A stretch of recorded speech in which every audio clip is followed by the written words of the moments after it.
Hi guys, homesteading cheaper by the dozen. Hope y'all are having a good day. A lot of craziness going on with the coronavirus and stuff, but we're gonna show a little video.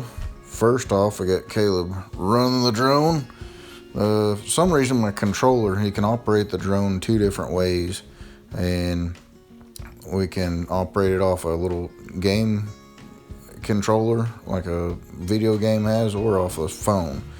And my controller's not linking up, so we've been just operating it off the phone, which Caleb's doing here, and he's really pretty good and smooth with it. As we go toward the end of the video, you'll see Dad doesn't have as great a look. But anyhow, there's Grandma's house up front.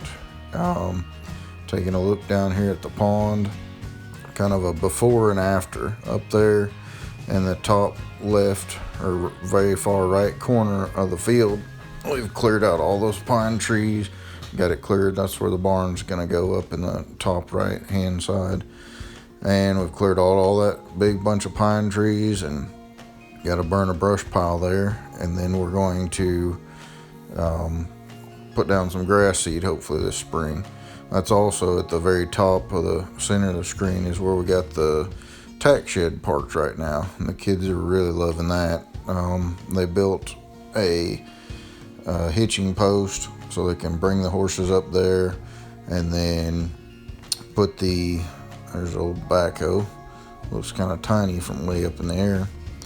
Well, they built a hitching post so they can catch the horses and then tie them up, and then they've got all their tack laid out nice and neat order, and it's pretty awesome. They've been over to the leather shop at the Mennonites, and they've traded for a couple more saddles, and Sean bought one. Hayden traded his saddle off and got a different one.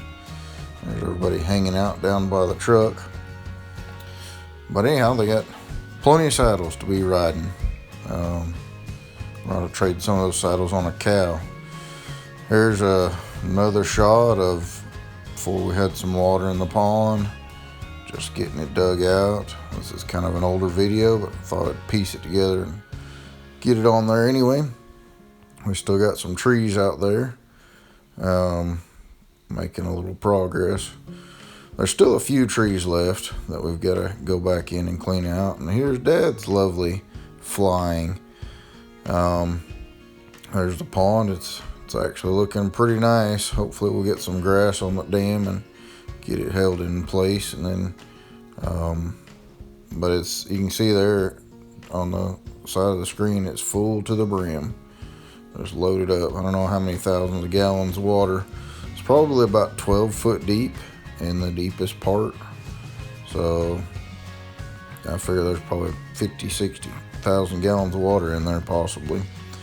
But here's Dad's try at running the old drone off of his phone, and I thought that the drone would go to a certain spot, and then when it timed out or got out of range, it would return back to range, because it has its own built-in GPS system, or it locks onto GPS, and then it has its own built-in Wi-Fi that you connect to.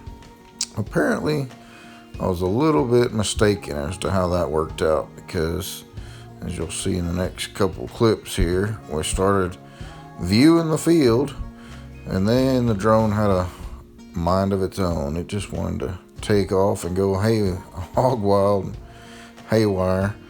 It started backing up, going over all the way up to the driveway. Almost, I think I was about out to the mailbox, about to the highway. Yeah, there's a guardrail up above. Finally got it pulled back in, and I was like, well, I think it's gonna be all right. We're gonna get it over here and be able to land it. And the phone is not as easily to control. There's a good shot of the pond. Look at how beautiful. It's looking nice. And there you can see up in the top of the screen where we've cleared out, and we've got all those trees out, and then the tack shed's up in there. Then the drone just started having a mind of its own. There's the trees getting closer. Not good. Bam. Hope you enjoyed our video. Click subscribe. Have a good day. Give us a thumbs up and some comments.